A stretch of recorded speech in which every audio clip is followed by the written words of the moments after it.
within them at all. Okay? MacArthur talks about conscience, okay? And he comes from the viewpoint of what controls evil, all right? So this is where they get into presuppositions concerning mankind, all right? And MacArthur goes from being the good Reformed guy he is going at this strictly from the viewpoint of course, sin, all right? Under law thinking, reality is interpreted through sin. All right, so he's talking about the three major things that restrain evil. All right, and he talks about conscience. And the interesting thing he says about conscience is that conscience is determined by one's systematic framework concerning morals or authority. Okay? Your moral authority forms your conscience, period. Alright? And if you don't have the right outside moral authority, you have no conscience. He says your conscience only works if you have a defined belief system. Right. Your conscience only works. Now, in my book, and you guys can correct me if I'm wrong, from the viewpoint of the framers of the American Constitution, all right, Ben Franklin, whoever you want to name. Yeah. Their viewpoint is that man was created with a moralism, and what is good was self-evident to man, basically. That doesn't mean that man always had good motives and intentions, but my understanding of the way that where the framers of the American Constitution is come, there was a moral goodness and a reality that was what they called self-evident. Okay? Yeah. Keep going. Sorry. Didn't mean to interrupt. No, you didn't interrupt. Now, of course, me being a biblicist, I would agree with that, and from a biblical standpoint, say, well, yeah, that's Romans 2, where God has written the works on His law.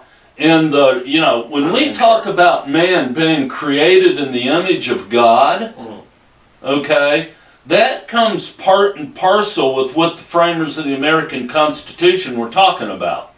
Okay?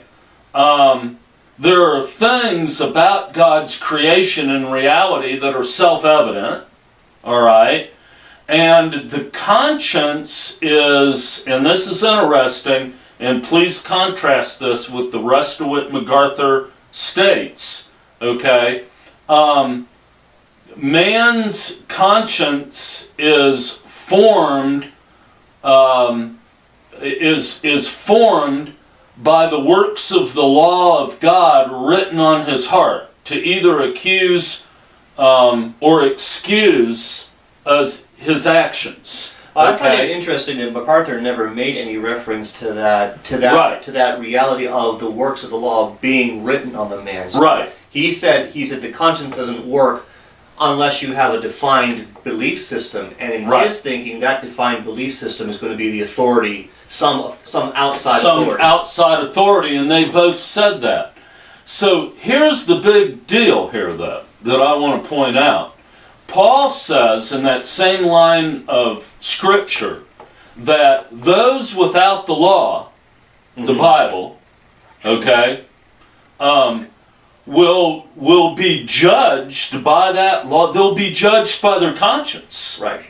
Well, and the interesting thing is he says he didn't say it in so many words. Right. But this is the point that Paul was making in that is that those who without the law, even though they don't have this outside authority, they still know the difference between right and wrong. Right. They're still able to make moral judgments of right and wrong without having the same benefit that the Jews had.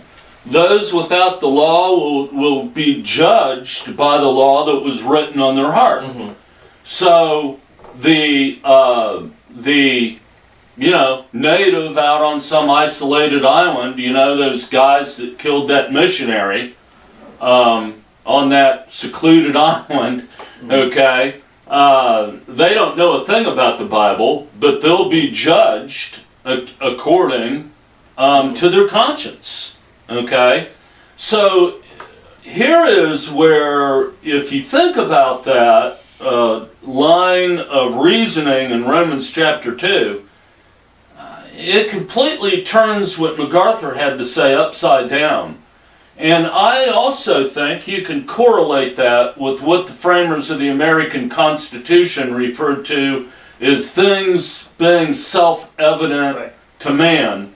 One being that man is free and should be free to pursue life, liberty, and happiness. And this is Platonism, because according to MacArthur's construct, your conscience is useless. Right. Because it has no means to be able to discern truth. It has no authority. It has no means to be able to discern truth or morality or whatever. There has to be something outside that dictates that to the conscience, so that the conscience can make an evaluation of it. That's Platonism. Man cannot discern truth. Truth is up here in the spiritual realm. He can't even discern reality. So he doesn't even know that. Right. So everything that he's saying there with regard to conscience is Platonism. Thoughts on that, John? Well, so you guys took the we steal your thunder? I'll take the philosophical side, as I typically do. You've heard me say this before. Philosophical frameworks are the byproduct of philosophical achievements. And I know John MacArthur doesn't like the idea of philosophy because he thinks that's man-made and this stuff should just fall out of heaven, in Revelation. But the reality is the framers of the Constitution were living in an age where we had discovered that man was effective. And man was effective in multiple ways. And that individuals, not man, just the high idea of man, but individual men could act in their own self-interest effectively, morally. And so that is the fundamental framework they penned the Constitution with. Now, I will say that in the 1700s, there was no effective defense of morality independent of a mystical realm. The closest that had come, and it was not really all that close, is John Locke. Mm-hmm. And the thing that John Locke provided was twofold. The first was he absolutely segregated religious thought and political thought. He gave a reasonable justification why the church should not be in the business of organizing people's individual conscience. And that was his on religious toleration. That was his book, on religious toleration. The second one was, and this was the political foundation for our Constitution, and that was his second treaty of government, because he successfully identified that the constituent parts of all governments are individuals. Therefore, individuals should be, and the reason that individuals join into political organization is because they're looking for a safety so that they can enjoy their life, liberty, and their pursuit of their own happiness. Mm-hmm. So the fundamental conflict that we have here is exactly the medieval conflict. John MacArthur and Ben Shapiro both fundamentally presume human evil. This is a non-enlightenment idea. It is an anti-enlightenment idea. And so when you presume human incompetence, you must therefore erect a government structure that compels good action. And you've seen my web of tyranny 1,000 times since I started presenting the tank. The whole logic here is the historic Dark Ages ideology is man is fundamentally corrupt, therefore he needs somebody with a real stiff hand to compel him to do good. Right. The enlightened thinkers, by contrast, said, no, wait a minute, not true. Man is actually effective. And because he is effective, we need to prevent government from crushing his individual liberty. And that was the moral difference between the two intellectual starting places. and again, let's, before we move on, and we're making great time here and covering a lot of good stuff. Just a thought for you guys in conjunction with what we just said. Yeah, okay. All right. Think about this. Okay. Galatians 1, all right, 8. All right. Here's what we got. The Apostle Paul speaking.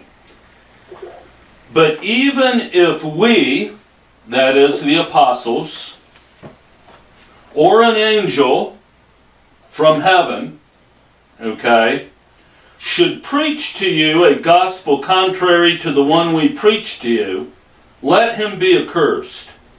As we have said before, so now I say again, if anyone is preaching to you a gospel contrary to the one you received, let him be accursed. Based on that, who and what is the standard of truth? The individual. The individual. Judgment. Mm-hmm. The individual. Right. But according to Protestant orthodoxy, if anybody comes along preaching another gospel, they're an authority, so you submit to them. Right. So what Ben Shapiro and MacArthur seem to agree on is that the only thing that will save America is for the church to determine the moral fabric. Yep. Okay. And that can only come from an authority outside of man. They both agreed on that. A moral authority outside of man. They both agreed on that. To be fair to Ben, I don't know that he would say it that way, but his fundamental assumptions Right. are... So another way we can look at it in the Bible is obviously in the Bible, whenever judgment is spoken of, it's individual judgment. It's the individual being judged face to face with God. Mm-hmm. There's no representation there, right? Okay, it's him and God. Okay, and I had and I keep saying that all the time. And I had somebody write me, and he goes, you know what? I keep hearing you say that, and it really does make me think. Because, I hear in church all the time that, we're to trust and obey the pastors. When I stand before God, they're not going to be there representing me. Mm-hmm. So why should I put all my trust in them and then be left hanging when I face Jesus? Them guys ain't going to be anywhere to be found. Mm-hmm. When I'm standing there. And it's just like, too simple? Maybe. Okay. So, before we move on, do you have any thoughts on that, John? Well, I'm not quite on that specifically, but I thought this would segue very well into MacArthur's comments about individuals doing I think he called it, spiritual navel-gazing, and it resulted in, his fundamental judgment is individuals who insist that they are the author of their own spirituality are in fact insane. Right. And that's Luther. And that is Luther. And I wrote an article about this very thing many moons ago called Defining Insanity, and it addressed this very issue. And so when you say to me that an individual has no capacity to identify the truth, he needs an authority to dictate to him what that truth is. My immediate question is, how does he know which group of authorities, if he can't define good, right? How does he know which group of authorities are the right ones? Right. And this is, so if man has, in this, I made a series of notes here. Let's see if I can pick up where this is. Let me read here what I got here.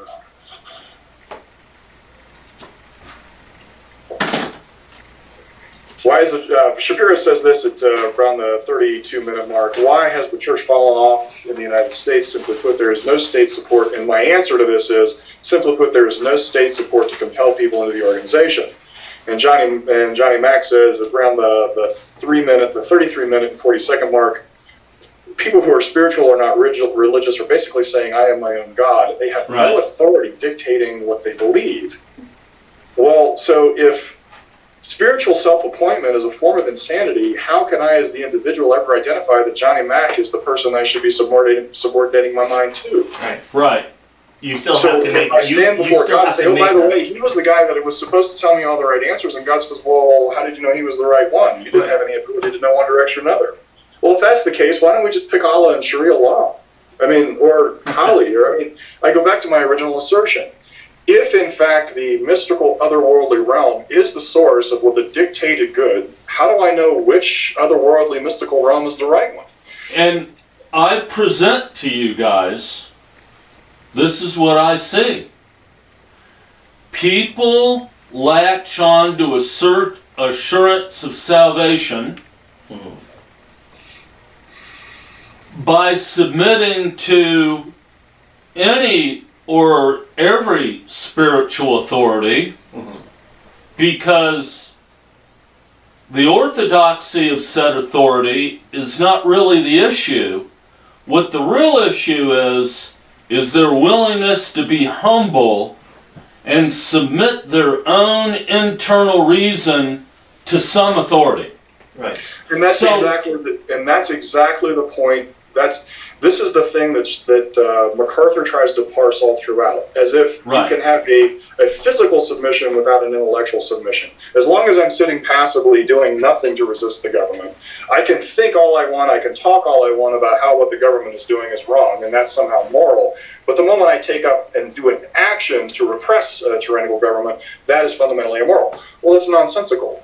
The fact of the matter is that you can't have intellectual autonomy in a submission and authority epistemological model. The logic is simple. Because man is insane, the definition of good must be provided by an authority. The authority intervenes in man's self-destructive actions, imposing restrictions on the actions to save him from himself. So I can't have an intellectual disagreement with a divinely appointed authority. It is not functionally possible. And this is why I was so disturbed by what Shapiro allowed to appear on the show. Because if this is really what he ultimately believes, if we're really only going to recover America as it was originally founded, the only way to do that is to give what he made some comment about the ideal being a theocratic utopia. And I said, shed shivers down my spine. Do you guys have a timestamp on that? I don't remember where that was. What part? So Shapiro says the ideal, he's leading into a question for John MacArthur, and he says, so the political ideal, something like this, is a theocratic utopia. And John MacArthur, of course, rejects that. He says that's a bad idea, which, of course, it is a catastrophically bad idea. But I was stunned that Ben Shapiro, after talking and discussing about the origins of morality, would arrive at the conclusion that the real ideal, the real political ideal, would be a theocratic utopia. Right. Whose theology, though? Right. Whose theology? Yeah. Who's the deity at the center of that theocracy? That's around the 30. That's around the 20. Around the 21, 22 minute. So like the two. Okay, here it is. Yeah. The two things that the discernment bloggers and everybody is going totally, all of these precious souls trying to save the church, okay, the thing that is totally driving them nuts is ecumenicalism, okay, and intellectual inconsistency and in doctrine, and a straying away from traditional doctrine, okay? But the question I would like to present to you is that not what we should expect when we're dealing with the gospel of authority, and authority is the crux, okay? Because people are just merely looking for an authority outside of them to submit to for spiritual needs. And who's to say anyone else's, authority isn't the right one or the wrong one? I think it's gotten to the point to where you're saved by your humbleness, and humbleness is defined by submitting to any authority, because it's a sacrifice of self, and you're displaying your humbleness. Okay? And I mean, if you look at the 2019 Together for the Gospel conference coming up, they got everything but the kitchen sink speaking at that conference. All right? So what else explains it? Okay? Be humble, submit to whatever church says, and the world will be saved, right?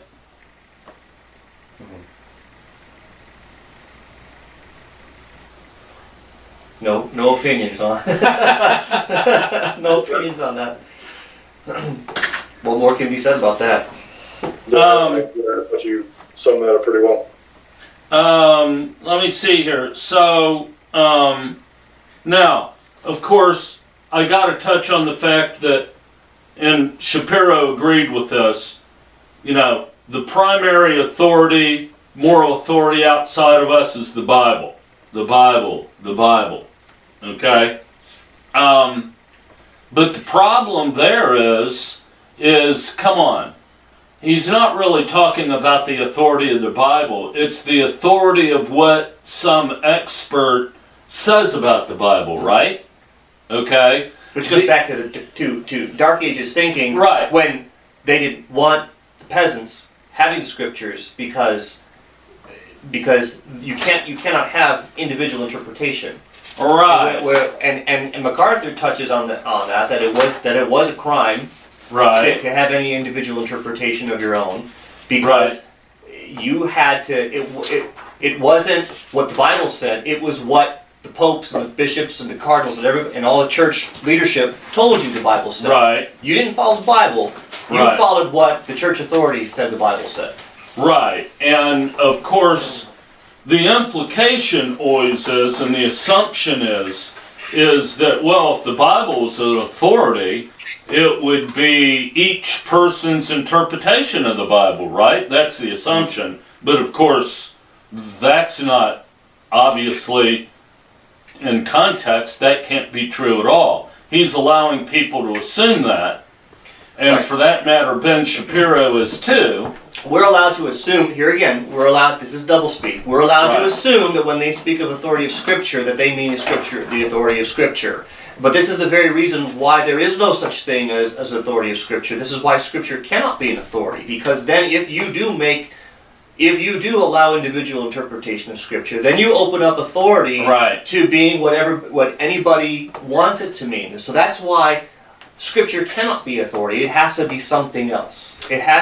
Truth has to be found somewhere else other than in some authority, because then, even with the Bible, you can make the authority of the Bible say anything you want it to. So, this is the false equation across the board. The Bible doesn't have any authority. Yeah. It has no force. It can't compel anybody to do anything. It's a book. By definition, the Bible is an anthology, a collection of words. Right. And so the epistemological thing that has to happen in a man's mind to read John 3:16, for God's sake, is vast. And so for us to somehow casually dismiss this entire cognitive process and then pretend that cognitive process is somehow imputed by glancing over these words is ridiculous on so many levels. But what I found hilarious, this just kills me, and the fact that Johnny Mac can say this with a straight face, represent the Reformation as an individualist movement. Yeah. Oh. Yeah. And we're going to make sure we get to that before we go on.